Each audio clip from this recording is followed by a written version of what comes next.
in the Bible to prepare us in the end time. Ang ating po teksto ay sa unang Korinto 10:8. Unang Korinto 10:8. Ganito pa kapatid ang sabi sa banal na kasulatan.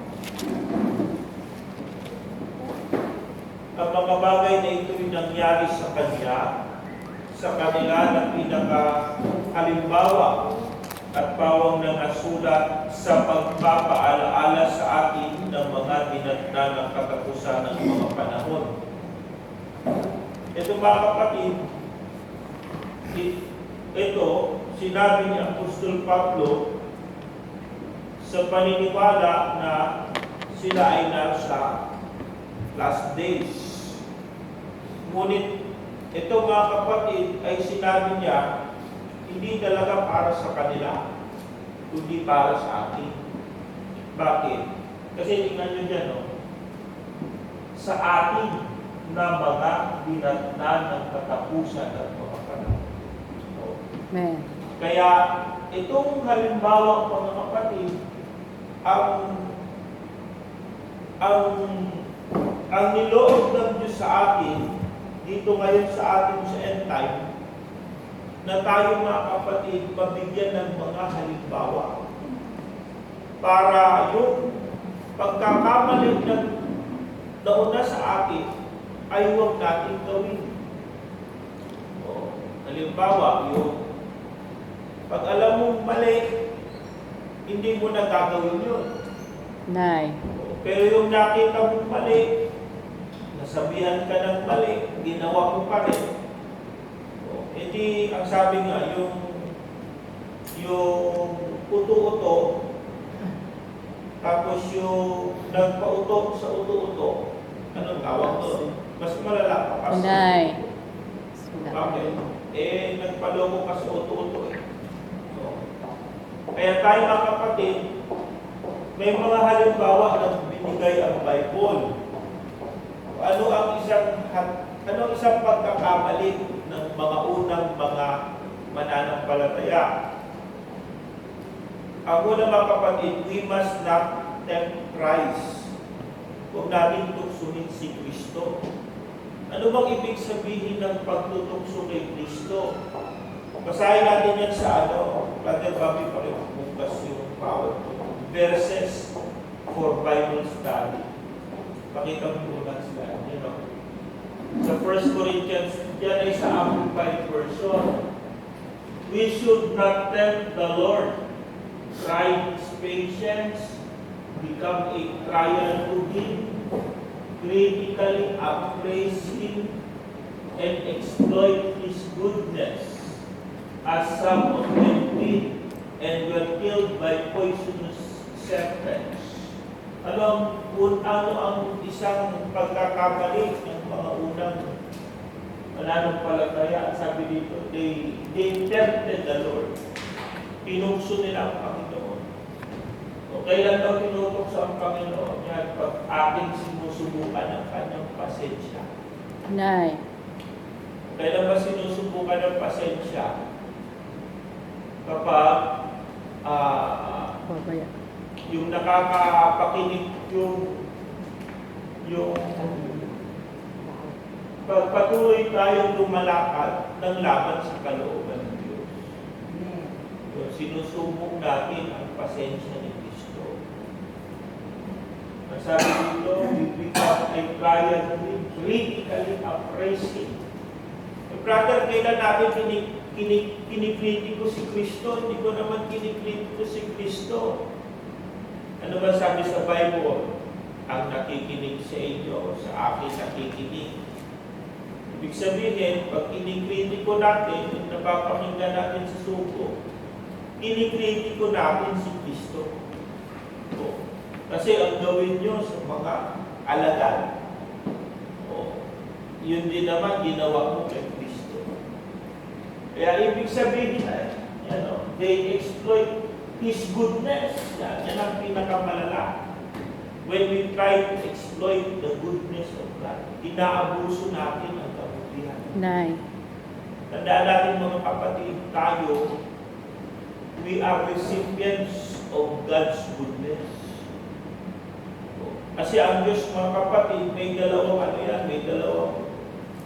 sabi nga dito sa Romans chapter 11 verse 22, masdan mo nga ang kabutihan at ang kabagsikan ng Diyos. Ang kabagsikan ay sa nangahulog, datapat ang kabutihan ng Diyos ay sa iyo. Kung mamamalagi ka sa kanyang kabutihan, sa ibang paraan ay ikaw man ay puputulin. Ano sabi niyan, mga kapatid? Ang kabutihan ng Diyos ay sa iyo kung mamamalagi ka sa kanyang kabutihan.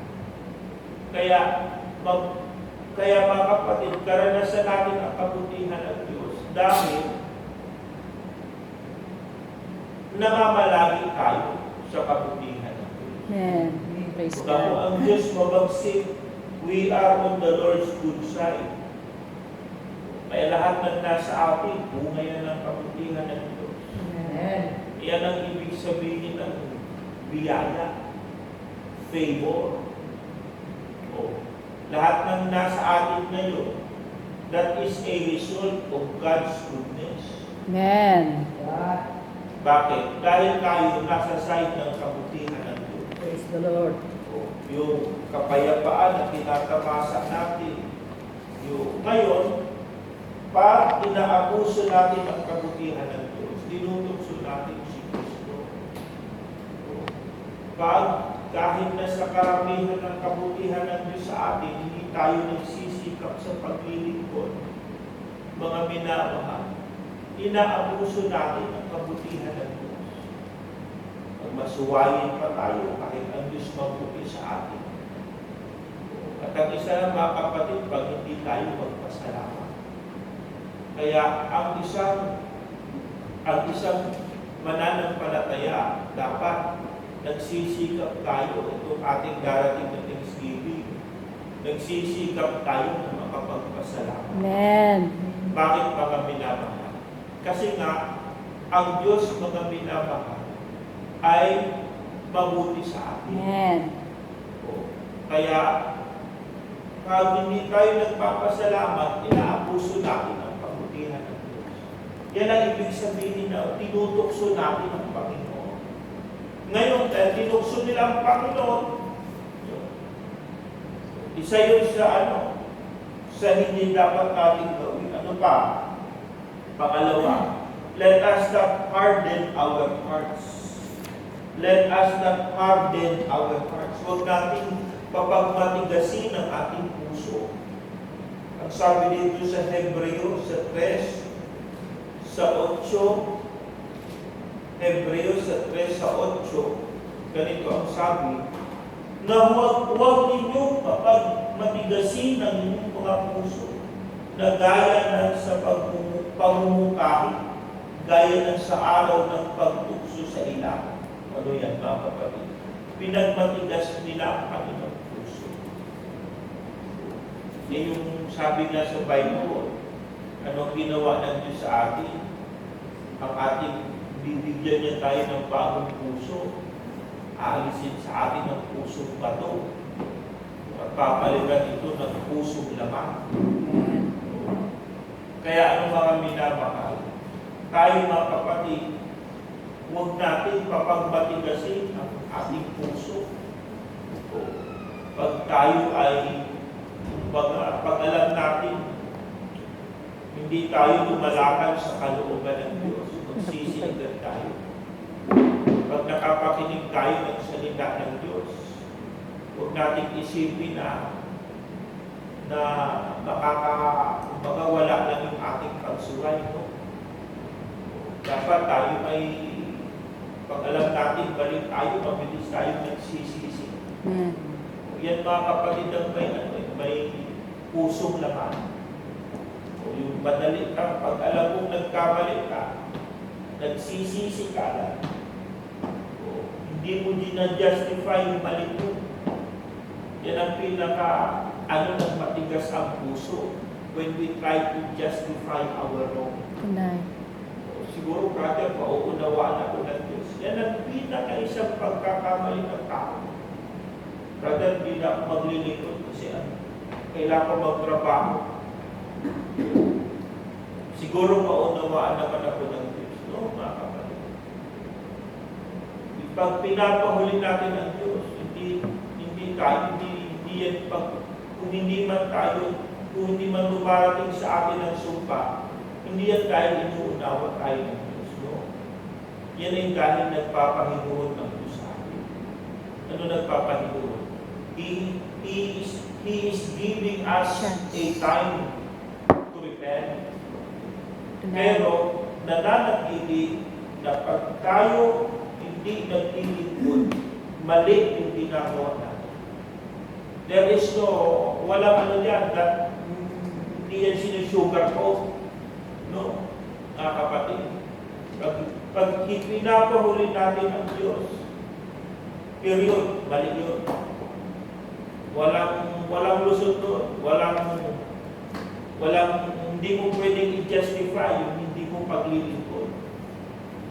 Bakit hindi nagagaling ang Diyos sa atin kagad? Dahil binibigyan niya pa tayo ng panahon para magsisi. Amen. Mahirap kapag tumitigas ang ating puso na hindi na tayo nagsisisi. Kasi habang tumitigas ang puso mo, iniisip natin na tayo ay okay lang, hindi maglingkod. So, hanggang sa maubusan na tayo ng paglilingkod, hanggang hindi na tayo naglilingkod. Kaya sabi nga ng awit, di ba? Bagong puso. Amen. Let us always ask for a new heart. Amen. Pagkaya ni David, si David may puso na a man according to God's own heart. Kaya si David, mga kapatid, mabilis magsisi si David. Di ba, sa Bible reading natin kada devotion, ano ang pinagalitan siya ni Nathan dahil kinuha niya yung pinapatay niya si Uriah. Para lang makuha si Bathsheba. Pinagalitan siya ni Nathan. Kung yun hari na may matigas ang puso, sino ka? Para pagsabihan akong ganyan. Hari ako, kahit anong gusto ko gagawin ko. Si David ay may puso na hindi niya sinabi, okay lang yun. Hindi niya dinastify yung mali. Ano ginawa niya? Nagsisi siya.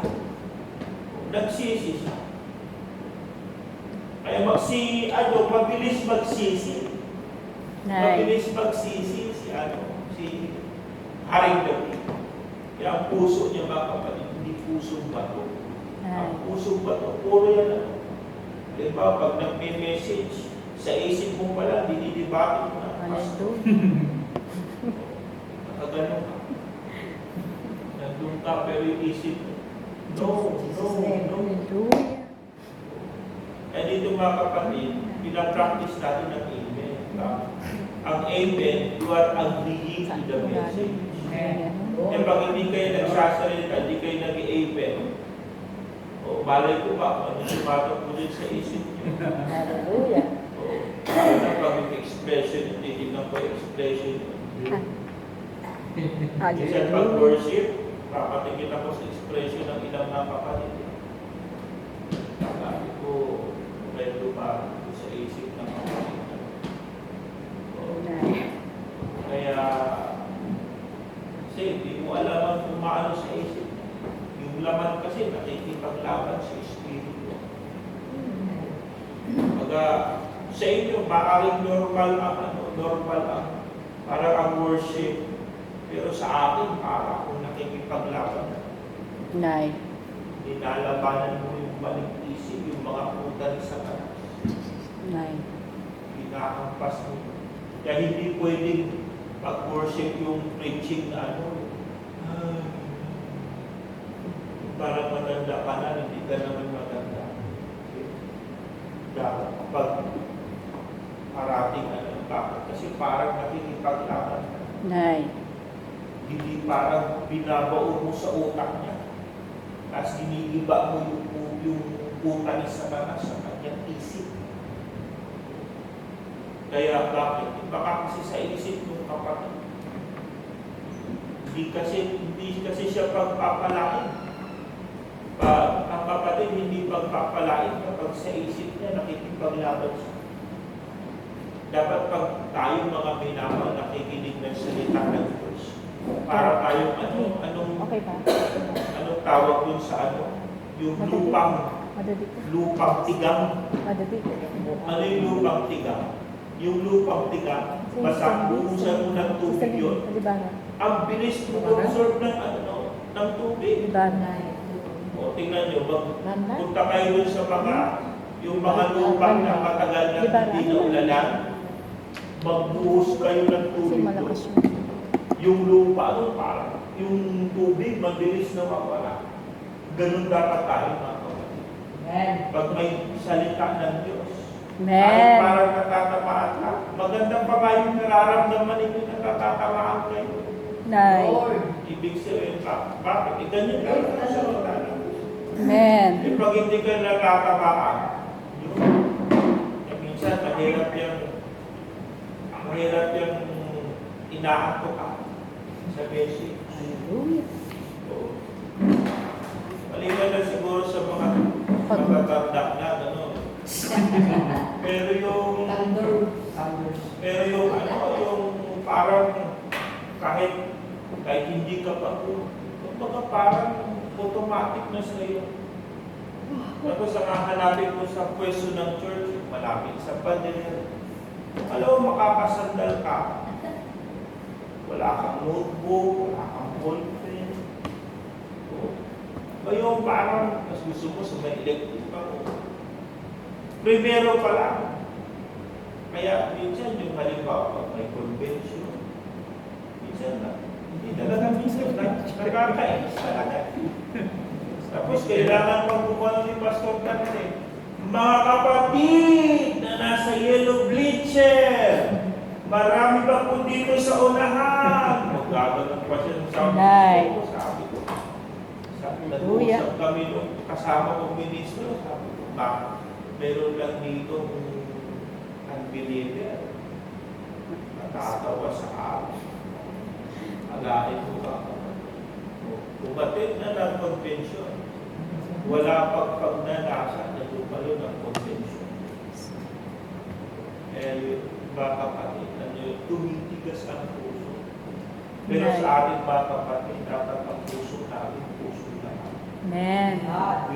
Dapat ready tayo to absorb everything. Amen. Kung hindi mo managano, magsisi.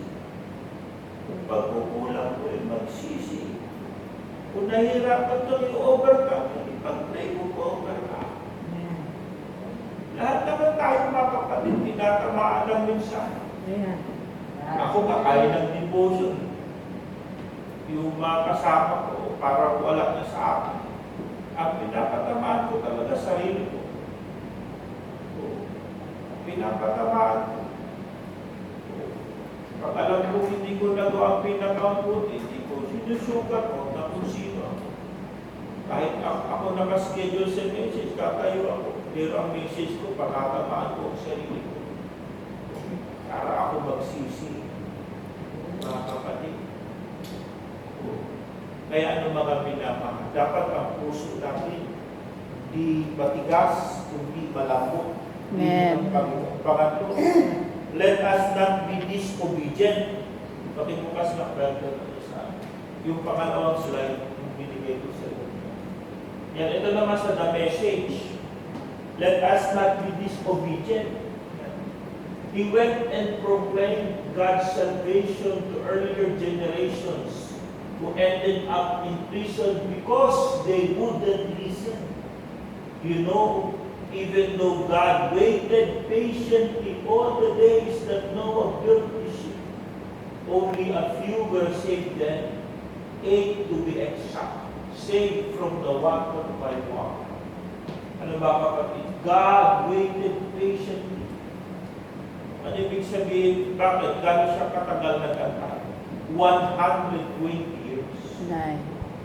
Si Noe, mga kapatid, nangaral 120 years. Napakahirap. Nangangaral ka tapos nagsusupervise ka pa ng construction. Kaya niloob ng Diyos na yung arka gawin sa taas ng bundok eh. Bakit? Siyempre, pupunta ka doon. Magtataka ka sino yung luko-lukong gumagawa ng barko sa taas ng bundok. Nay. Kaya pupuntahan mo yun eh. Titingnan mo yung kalukuhan. Nung kaya yung mga taong tumingin kay Noe, doon siya nagkakaroon. Sabihin niya, may bahang darating. Alay mga kapatid, siguro 120 years. Yun at yun ang message ni Noe. Wala pang Bible doon eh. Wala pang mga convention na may iba't ibang paksa. Okay. Isa lang ang message ni Noe. May baha, may baha. Mga kapatid, pero dahil hindi sila naging masunod, 8 lang ang naligtas. Kasama na doon sila. Bakit? Dahil sila disobedient. Pangapat mga kapatid, let us not be unknown. Let us not be unknown. Huwag tayong kagaya ng mga hindi nakakaalam. Basahin natin dito sa Mateo, sa 24, sa talata ay 37 hanggang 38. Mateo 24, 37 hanggang 38. Hanggang 39 pala. At kung paano ang mga araw ni Noe, gayon din naman ang pagparito ng anak ng tao. Sapagkat gaya ng mga araw bago nagtagunaw, sila'y nagsisikain at nagsisiinom at nangag-aasawa at pinapapag-asawa hanggang sa araw na pumasok si Noe sa loob. Itong mga pagkakamali nila mga kapatid dyan sa verse 38. Ano bang mali nila? Wala naman iba. Masama bang kumain? Masama bang uminom? Hindi naman tinutukoy dito yung nakalalasin na ito. Masama bang mag-asama? Masama bang maghanap ng asawa? Ano ang pagkakamali nila? Kung sabi doon sa verse 39, at hindi nila nalalaman hanggang sa dumating ang pagbunaw. Lumakapag. Hindi nila nalalaman. Tingnan nga natin yung sa message. They were not knowing. Tayo mga kapatid, tayo ba kagaya ng mga hindi nakakaalam? No? Tayo nakakaalam kagaya ng sambahayan nito. Bakit? Dahil sa sambahayan nito. They knew nothing. They knew nothing. Yun sa verse 39. They knew nothing until the flood came and swept everything away. The Son of Man's arrival will be like that. Mga kapatid, ang sanlibutan, ang English yan ay, ang sanlibutan ay oblivious sa darating na sa panahon kanilang kinabibigyan. Hindi nila makita yan. Para sa kanila, hindi nila yan maiugnay sa pagdating ni Kristo. Kaya tingnan niyo mga kapatid, kahit halimbawa yung earthquake, dalawang magkasunod. Palahit sa Japan, primero, 6.4. After mahigit ng ilang oras, sumunod ang 7.3. Mga kapatid, hindi pa sila nakakasettle down sa 6.4. Pumasok naman ang 7.3. Tapos sa Ecuador, mga kapatid, 7.8. Lakas. Karami mga binabaan. Doble. Yung mga kapatid. Bakit? Sabi sa Bible, Nay. magkakaroon ng mga lindol. At ang lindol ngayon, mga kapatid, tumatama sa mga lugar na hindi mo inaasahan. Gaya dito sa atin, January. Tumama ang. Kaya ang pag-uusapan nga natin, nilagagad dyan, lumindol dito sa Spain. Maraming bahay ang babagsak. Bakit? Ang mga bahay dito, mahina ang pagkagawa. Ang flooring ng bahay dito, hindi buhos. Hindi buhos. Madali lang sirain ang flooring ng bahay dito. Hindi kagaya ng flooring sa Pilipinas.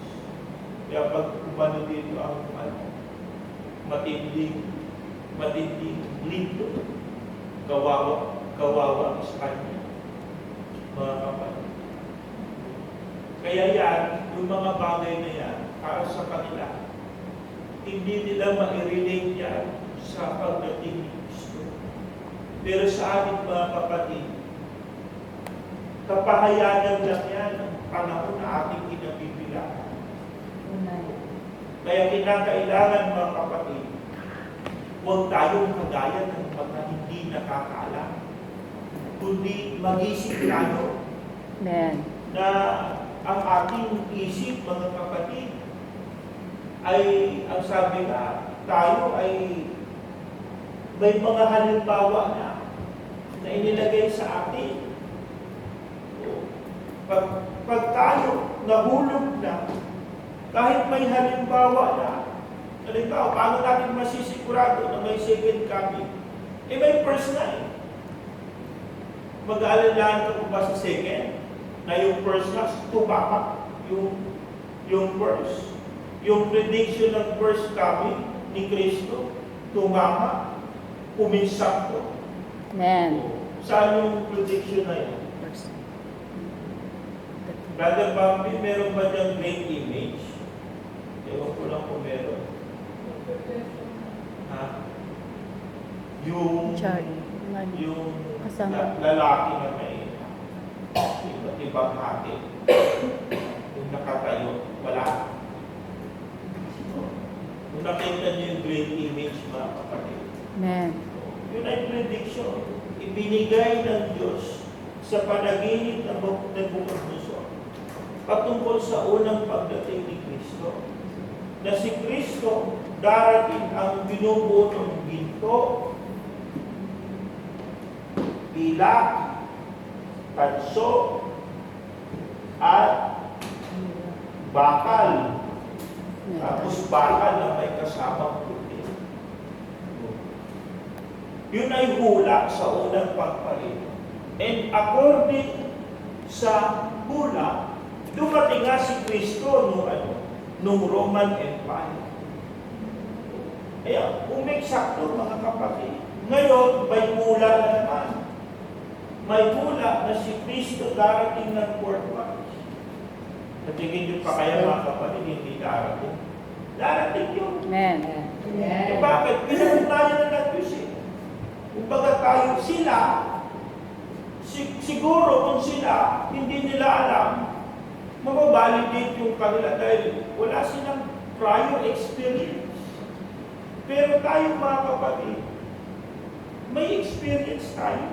Amen. Kumbaga may first coming.